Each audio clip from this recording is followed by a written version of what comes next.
Good morning, स्वागत है आपका। आप देख रहे हैं फिट इंडिया का सुपर हिट बुलेटिन। मैं हूं आपके साथ श्वेता श्रीवास्तव। नमस्कार, बहुत स्वागत है आपका। मैं हूं आपके साथ बरखा शर्मा। आपका फेवरेट मॉर्निंग शो लेकर हम एक बार फिर से हाजिर है। देश दुनिया की तमाम बड़ी खबरें आपको बताएंगे। अगले 1 घंटे तक आप बने रहेगा हमारे साथ।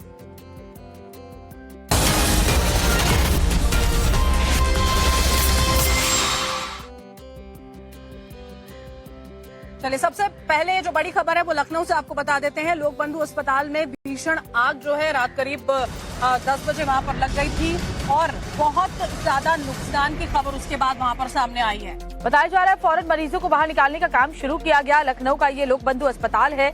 आग की वजह से पूरे अस्पताल में धुआं ही धुआं नजर आ रहा था। फायर ब्रिगेड की कई गाड़ियां वहां पर पहुंची और आग पर काबू पाने की कोशिशें करने लगी। और जहां पर ये आग लगी वहां बच्चों का NICU भी था, महिलाओं का वार्ड था, अलग अलग वार्ड में मरीज जो है वो भर्ती थे। 200 मरीज जिस तरह से बताया जा रहा है। उसके बाद एहतियातन उनको अलग अस्पतालों में इलाज के लिए शिफ्ट किया गया। सीएम योगी ने अधिकारियों से जानकारी हासिल की। आग की घटना का सीएम योगी ने संज्ञान लिया। फायर ब्रिगेड की कई गाड़ियां मौके पर पहुंची और क्योंकि बहुत ज्यादा धुआं था, मरीजों को कोई दिक्कत ना हो, जो नवजात वहां पर एडमिट थे उनको कोई दिक्कत ना हो, इसके लिए फौरन उन्हें दूसरे अस्पतालों में शिफ्ट किया गया। बड़ी खबर, ये तस्वीरें भी यहाँ पर आपके सामने है। देखिए, आग लगी थी तो उसके बाद अस्पताल की बिजली भी काटी गई थी एहतियातन। तो जैसे ही लखनऊ के इस बड़े अस्पताल में आग लगी, चारों तरफ धुआं ही धुआं फैल गया और प्राथमिकता ये थी कि जल्द से जल्द मरीजों को निकालकर दूसरी जगहों पे शिफ्ट किया जाए। और उसके बाद देखिए, मंत्री से लेकर आला अधिकारी तक मौके पर मौजूद थे। आग कैसे लगी, कितना नुकसान हुआ, क्या कुछ कारण रहे, पूरी रिपोर्ट देखिए। लखनऊ के लोक बंधु अस्पताल में आग लग गई, जिससे अफरा तफरी का माहौल देखने को मिला। बताया जा रहा है कि आग अस्पताल की दूसरी मंजिल पर लगी और फैलती चली गई। हर तरफ आग की लपटें और धुएं का गुबार देखने को मिला। आग की खबर लगते ही अस्पताल में हड़कंप मच गया। आनन फानन में सभी मरीजों को बाहर निकाला गया। पूरे अस्पताल परिसर की बिजली काट दी गई। सूचना मिलते ही दमकल की कई गाड़ियां मौके पर पहुंची और काफी मशक्कत के बाद आग पर काबू पाया जा सका। पुलिस ने पूरे अस्पताल को खाली करा दिया है। घटना के बाद उप मुख्यमंत्री ब्रजेश पाठक और लखनऊ DM विशाख अय्यर भी मौके पर पहुंच गए। डिप्टी CM ने बताया कि करीब 200 मरीजों को दूसरे अस्पतालों में शिफ्ट किया गया है। देखिए, तल पर धुआं देखा गया। उसके बाद अस्पताल के चिकित्सकों ने, पैरामेडिकल स्टाफ ने तत्काल मरीजों को शिफ्ट करना प्रारंभ किया। लगभग 200 मरीजों को शिफ्ट किया गया है और जिनका विभिन्न अस्पतालों में इलाज चल रहा है। KGMU में सीरियस मरीजों को भेजा है, बलरामपुर सिविल में भी भेजा है। अब कोई चिंता की बात नहीं है। DM के मुताबिक अब हालात नियंत्रण में हैं। देखिए, फायर एंड रेस्क्यू की टीम के द्वारा पूरी तरह से आग को कंट्रोल कर लिया गया है और सारे जितने भी मरीज जो हमारे 3 वार्ड्स थे, एक ICU, एक फीमेल वार्ड और SNCU, तीनों वार्ड्स में जितने भी मरीज एडमिटेड थे उनको सकुशल रेस्क्यू भी किया गया है और उनको दूसरी फैसिलिटीज़ में रेफ़र भी कर लिया गया और सिविल हॉस्पिटल, KGMU और बलरामपुर की फैसिलिटीज़ में उनको एडमिट करते हुए उनका उपचार भी प्रारंभ कर लिया गया है। वहीं मुख्यमंत्री योगी आदित्यनाथ ने अधिकारियों को फोन कर पूरी घटना की जानकारी ली है। आग लगने की वजह शॉर्ट सर्किट बताई जा रही है। फिलहाल किसी के हताहत होने की सूचना नहीं है।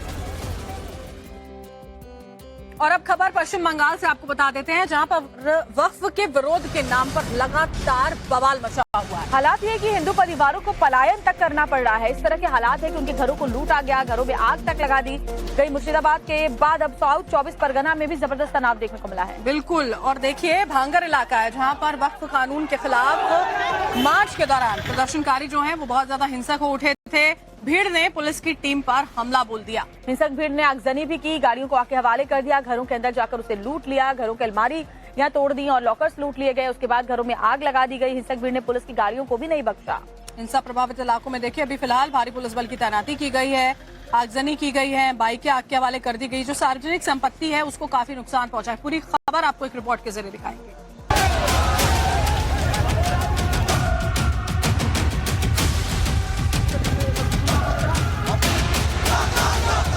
हम रैली करेंगे, पुलिस परमिशन देगा हमको। हम हमारा डेमोक्रेटिक राइट है हमारा रैली करना।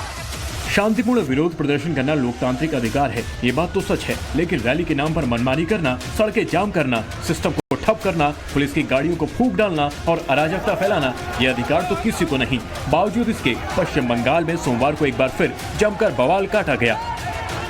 वक्फ कानून के विरोध के नाम पर बीते शुक्रवार मुर्शिदाबाद में जमकर हिंसा हुई, कोहराम मचाया गया, हिंदुओं को टारगेट किया गया, उनकी दुकानें तोड़ी गई, उनके घरों को नुकसान पहुंचाया गया और अब सोमवार के दिन दक्षिण 24 परगना में एक बार हिंसा रिपीट हो गई है। ये हिंसा तब हुई जब दक्षिण 24 परगना की तरफ से प्रदर्शनकारी कोलकाता की तरफ बढ़ रहे थे। इंडियन सेक्युलर फ्रंट यानी आईएसएफ के समर्थकों की ये भीड़ भांगकर विधायक नौशाद सिद्दीकी की रैली में शामिल होने के लिए जा रही थी और बीच रास्ते में इस भीड़ को रोकने की कोशिश की गई। भीड़ ने पुलिस बैरिकेड तोड़ने का प्रयास किया तो पुलिस और आईएसएफ समर्थकों के बीच झड़प हो गई। दंगा भड़काने की कोशिश में पुलिस की गाड़ियों को आग तक लगा दी गई। हमले में कुछ पुलिसकर्मी घायल हो गए। आईएसएफ कार्यकर्ता हाईवे पर धरना देने लगे, जिससे लंबा जाम लग गया। भीड़ को तितर बितर करने के लिए लाठीचार्ज भी किया गया।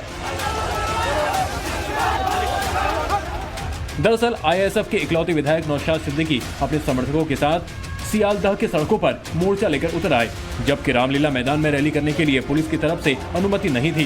बावजूद इसके नौशाद सिद्दीकी अपने समर्थकों के साथ सड़कों पर उतरे और कहा कि उन्हें रैली करने से कोई रोक नहीं सकता है।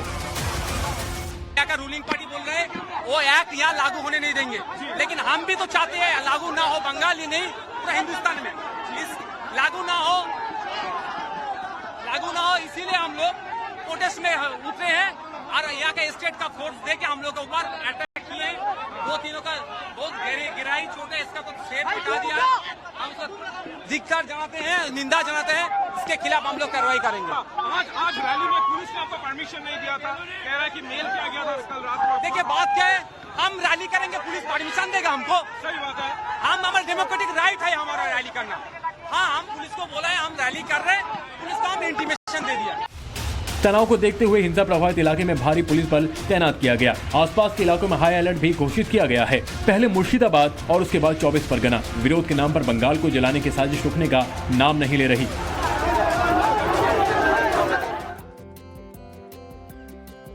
वक्फ कानून के विरोध के नाम पर पश्चिम बंगाल में शहर शहर जबरदस्त हिंसा देखने को मिल रही है, लेकिन मुख्यमंत्री ममता बनर्जी लोगों से शांतिपूर्ण आंदोलन की अपील कर रही हैं। हिंसा के बाद देखिए पहली बार ममता बनर्जी का बयान जो है वो सामने आया, जिसमें उन्होंने कहा कि लोकतांत्रिक तरीके से शांतिपूर्ण रवैया अपनाते हुए अपनी बात रखनी चाहिए, प्रदर्शन करना चाहिए। সবাইকে বলবো শান্তিপূর্ণভাবে গণতান্ত্রিক আন্দোলন করার অধিকার সকলের আছে উইথ পারমিশন, বাট প্লিজ দয়া করে সে যেই হোক ABCDEFG যেই বা হোক আইন কখনো হাতে তুলে নেবেন না। আইনের জন্য তো আইনের রক্ষক আছে, আইনের ভক্ষক তো দরকার নেই। তাই আপনাদের অনুরোধ করব, কেউ কেউ প্ররোচনা দেবে কোনো ব্যাপারে, কিন্তু প্ররোচিত হবেন না। প্ররোচনার সময় যে মাথা ঠান্ডা রাখে সেই তো আসল জয় করে। और देखिए ममता बनर्जी तो पहले ही कह चुकी हैं कि जो ये वक्फ संशोधन नया कानून है उसको लागू ही नहीं किया जाएगा पश्चिम बंगाल में। और फिर ये तस्वीरें भी देखने को मिलती हैं कि वहां सड़कों पर इस तरह से प्रदर्शन किया जा रहा है। इस बीच वक्फ कानून देश भर में लागू होने के बाद प्रधानमंत्री नरेंद्र मोदी भी पहली बार सार्वजनिक मंच से इस पर बोले हैं।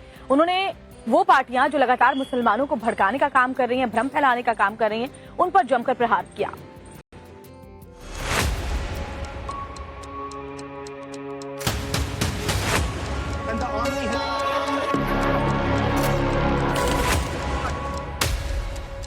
वक्फ के नाम पर लाखों हेक्टर जमीन पूरे देश में है, लेकिन इससे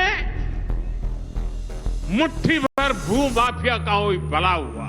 तो मेरे मुसलमान नौजवानों को साइकिल के पंक्चर बना करके जिंदगी नहीं गुजारनी पड़ती। कांग्रेस ने सिर्फ कुछ कट्टरपंथियों को ही खुश किया, बाकी समाज बेहाल रहा। तेवर में तलखी है, शब्दों में बेहिसाब सख्ती और अंदाज में आक्रामकता की थी। बगैर लाग लपेट के बोलने के लिए विख्यात प्रधानमंत्री मोदी जब नए वक्फ कानून का विरोध करने वालों को लक्षित कर शब्द बाणों की बौछार कर रहे थे, तो लक्ष्य पर वो तमाम लोग थे जिन्होंने वक्फ के नाम पर मुसलमानों को कतारों में खड़ा कर दिया है। वक्फ के नाम पर लाखों हेक्टर जमीन पूरे देश में है, और आज ईमानदारी से उसका उपयोग हुआ होता तो मेरे मुसलमान नौजवानों को साइकिल के पंक्चर बना करके जिंदगी नहीं गुजारनी पड़ती। लेकिन इससे मुट्ठी भर भू माफिया का कोई भला हुआ। उनके निशाने पर वो कांग्रेस भी थी। करण की इस नीति का बहुत बड़ा नुकसान मुस्लिम समाज को भी हुआ है। कांग्रेस ने सिर्फ कुछ कट्टरपंथियों को ही खुश किया है, बाकी समाज बेहाल रहा। प्रधानमंत्री यूं ही आक्रामक नहीं थे। असल में कांग्रेस के नेता वक्फ को असंवैधानिक बताकर मुसलमानों के आक्रोश को आंच दे रहे हैं, तो दूसरी तरफ विरोध के नाम पर मुर्शिदाबाद में जो हिंसा हुई उसे बीजेपी आरएसएस से जोड़ा जा रहा है। और जिस तरह से पश्चिम बंगाल में हिंदुओं के ऊपर हमले हुए हैं उसको लेकर बाबा बागेश्वर बहुत ही नाराज हैं और कह रहे हैं कि जानबूझकर ऐसा माहौल बना दिया गया ताकि हिंदुओं को पलायन करना पड़े। मुर्शिदाबाद में जो तस्वीरें देखने को मिली उसके बाद बाबा बागेश्वर का ये बयान जो है वो सामने आया है। काफी आक्रोशित जो है वो नजर आए। उनका ये कहना है कि अगर ऐसा ही चलता रहा तो वो दिन दूर नहीं है जब महाराष्ट्र से, गुजरात से, मध्य प्रदेश से भी हिंदू पलायन करेंगे। ये देश का दुर्भाग्य है कि हिंदुओं का पलायन हो रहा और हिंदुओं की यह डरपोक स्थिति के कारण आज हिंदू अपने अपने घरों को छोड़ने पर मजबूर है। आज बंगाल में हो रहा, कल महाराष्ट्र में होगा, परसों मध्य प्रदेश में होगा। एक विशेष समुदाय के लोग हिंदुओं को डराने के लिए इस प्रकार के कृत्य वहां की सरकार के संरक्षण में हो रहे हैं, जो निश्चित रूप से निंदनीय है, घोर निंदनीय है। हम समस्त हिंदुओं से यही कहेंगे, केवल एक बागेश्वर बाबा से हिंदू राष्ट्र नहीं बनना है, ना हिंदू बचना है। घर घर बागेश्वर बाबा की आवश्यकता है। मॉडलिंग की दुनिया में दमखम दिखाने वाली हर्षा रिछारिया जो है वो अब सनातन के प्रचार प्रसार में जुटी हुई हैं। और अब देखिए युवाओं को धर्म से जोड़ने का बीड़ा उन्होंने उठा लिया। आपको याद होगा महाकुंभ में सबसे फेमस चेहरों में से एक हर्षा रिछारिया अब एक यात्रा निकाली है जिसके जरिए युवाओं को धर्म से जोड़ रही हैं। मॉडल से साध्वी बनी हर्षा रिछारिया सनातनी युवा जोड़ो पदयात्रा पर निकल चुकी हैं। पदयात्रा की शुरुआत मथुरा मार्ग स्थित श्री राम मंदिर से हुई, जहां हर्षा ने भोलेनाथ की पूजा अर्चना की और इसके बाद हर्षा वृंदावन से संभल तक 175 किलोमीटर की सनातन यात्रा पर निकल पड़ी। हर्षा रिछारिया भले ही सनातनी युवा जोड़ो यात्रा पर निकली हैं, महाकुंभ से वायरल हुई साध्वी हर्षा रिछारिया की इस यात्रा का असर शुरुआती दौर में ही दिखने लगा है। हर्षा रिछारिया की यात्रा के पोस्टर्स को देखकर एक मुस्लिम युवती भी यात्रा में शामिल होने के लिए वृंदावन पहुंच गई। मुझे अच्छा लगा यहाँ पर आना। मैंने देखा, कल मैं यहाँ से जा रही थी तो मैंने देखा दीदी का पोस्टर लगा हुआ है, मेरा भी मन हुआ मैं भी यहाँ पर जाऊँ, तो मैंने इनसे बोला कि मुझे भी वहाँ ले चलो। मेरा भी बहुत मन है वहाँ जाने का, मुझे भी पदयात्रा में शामिल होना है। अब नहीं हूँ मैं मुस्लिम, पहले थी मैं मुस्लिम, अब नहीं हूँ मैं मुस्लिम। मुस्लिमों में नहीं है ये चीज, पर यहाँ पर नहीं है, विरोध नहीं है किसी चीज का। मैं कुछ भी पहनूं, कुछ भी ओढ़ूं, यहाँ पे मुझे कोई रोक टोक नहीं है। यहाँ पे मुझे खूब इज्जत मिलती है, खूब सम्मान मिलता है। हर्षा की सनातनी युवा जोड़ो यात्रा 7 दिनों में वृंदावन, अलीगढ़, बुलंदशहर होते हुए संभल पहुंचेगी। पदयात्रा के दौरान सैकड़ों की संख्या में संत, महंत, महामंडलेश्वर और धर्माचार्य भी जुड़ेंगे।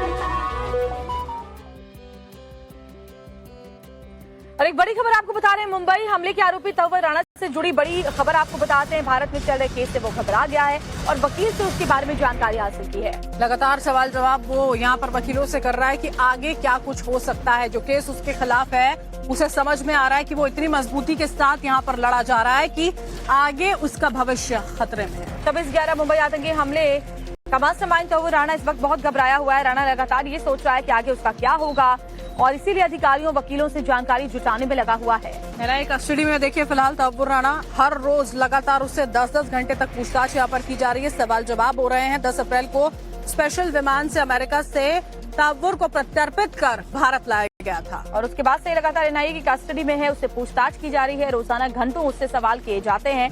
26/11 हमले में उसकी क्या भूमिका रही, कैसे उसने हेडली को सपोर्ट किया और इसके अलावा पूरे प्लानिंग में उसकी क्या भूमिका, क्या भागीदारी रही, इन सब को लेकर सवाल दागे जा रहे हैं।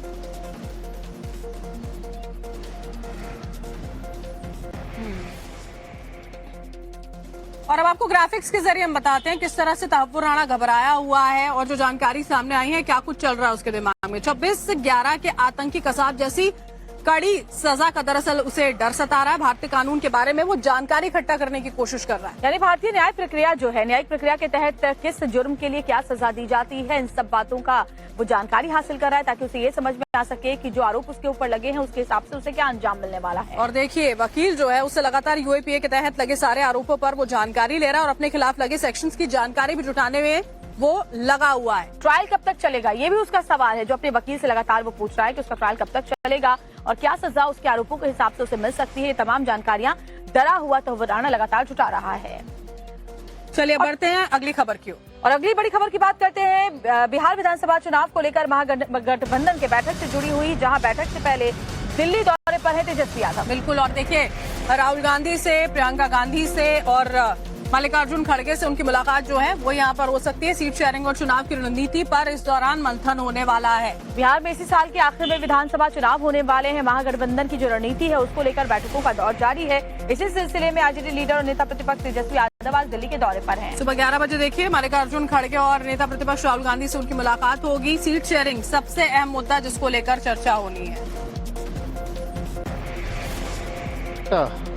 औपचारिक मीटिंग है और हम लोग बात करेंगे और आगे इलेक्शन में बिहार को, हम लोगों की बिहार को लेके क्या स्ट्रैटेजी होगी इसको हम लोग देखेंगे क्या होता है। तो देखिए राहुल गांधी दिल्ली में बिहार चुनाव को लेकर तैयारियां करते हुए, मुलाकात करते हुए यहाँ पर नजर आएंगे। तेजस्वी यादव से उनकी मुलाकात होनी है और उसी के साथ में गुजरात मिशन पर भी लगातार लगे।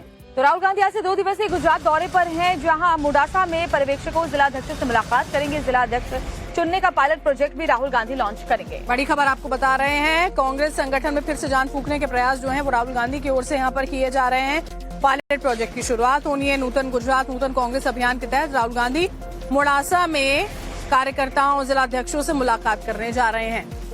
और पिछले 6 दिन में दूसरी बार राहुल गांधी गुजरात के दौरे पर है। इससे पहले 9 अप्रैल को अहमदाबाद में कांग्रेस अधिवेशन में राहुल गांधी शामिल हुए थे, आपको याद होगा। और कांग्रेस 3 दशकों से ज्यादा समय से गुजरात में सत्ता से बाहर है।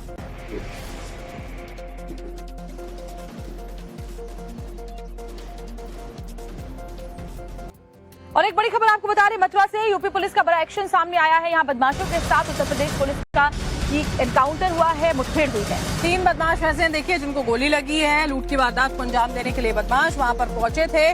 मथुरा के थाना जमुना पार क्षेत्र में दरअसल ये मुठभेड़ हुई। स्वाट टीम और सर्विलांस टीम के साथ बदमाशों का एनकाउंटर हुआ। तीनों बदमाशों के पैर में गोली लगी है। घायल बदमाशों के कब्जे से 3 तमंचे, 10 कारतूस और 2 मोटरसाइकिलें बरामद की गई हैं। बड़ी खबर इस वक्त की हम आपको बता रहे हैं। लूट की वारदात को अंजाम देने के लिए मथुरा पहुंचे थे और किस तरह से उन्हें पकड़ा जाता है।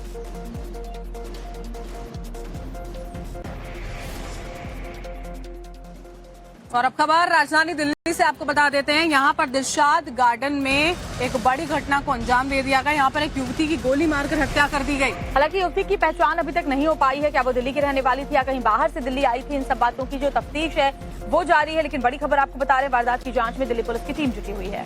दिलशाद गार्डन का ये जीटीबी एनक्लेव बताया जा रहा है, जहाँ पर इस वारदात को अंजाम दिया गया। इस युवती की गोली मारकर हत्या कर दी जाती है। अभी फिलहाल पुलिस जो है वो पूरे मामले की जाँच कर रही है। आप भी सोच रहे होंगे कि लॉरेंस बिश्नोई गैंग से ही उनको धमकी मिली होगी, लेकिन इस बार ऐसा नहीं है। तो फिर सलमान खान भाईजान का नया दुश्मन है कौन, देखिए रिपोर्ट में। बॉलीवुड के सुल्तान का दुश्मन कौन? सलमान को फिर से जान से मारने की धमकी।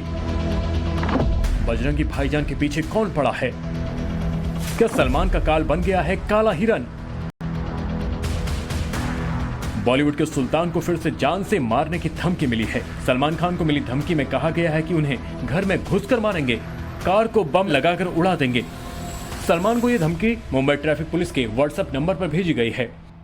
बॉलीवुड के दबंग सलमान खान को एक बार फिर से जान से मारने की धमकी मिली है। हालांकि तरीका वही है, क्योंकि मुंबई के ट्रैफिक कंट्रोल रूम के व्हाट्सएप नंबर पर भी इस बार भी जान से मारने की धमकी आई है। बस इस बार जो मैसेज है वो थोड़ा सा बदला हुआ है। इस बार जो मैसेज सोर्सेस के हिसाब से आई है वो सलमान खान के घर में घुसकर मारने की बात उसमें कही गई है। ये पहली बार नहीं कि जब सलमान को इस तरह की धमकी मिली हो। इससे पहले भी सलमान को कई बार धमकियां मिल चुकी हैं। पुलिस के मुताबिक सलमान खान को यह धमकी 13 अप्रैल को मिली थी। सुबह 6 से 7 बजे के करीब व्हाट्सएप पर मैसेज के जरिए ये धमकी सलमान खान को मिली थी। ट्रैफिक कंट्रोल रूम में सलमान के नाम पर ये 6ठी धमकी है। धमकी के बाद मुंबई पुलिस जांच में जुट गई है और जिससे सलमान को धमकी दी उसका पता लगा लिया गया है। बॉलीवुड के दबंग को मिली धमकी के बाद सबको यही अंदाजा था कि ये धमकी लॉरेंस बिश्नोई गैंग की तरफ से आई होगी, लेकिन ऐसा नहीं हुआ। सलमान को इस बार जिस शख्स ने धमकी दी वो मानसिक रूप से विक्षिप्त था। धमकी देने वाले सस्पेक्ट्स की उम्र 26 साल है और वो दिमागी रूप से कमजोर है। पुलिस इस मामले के सभी पहलुओं की गंभीरता से जांच कर रही है।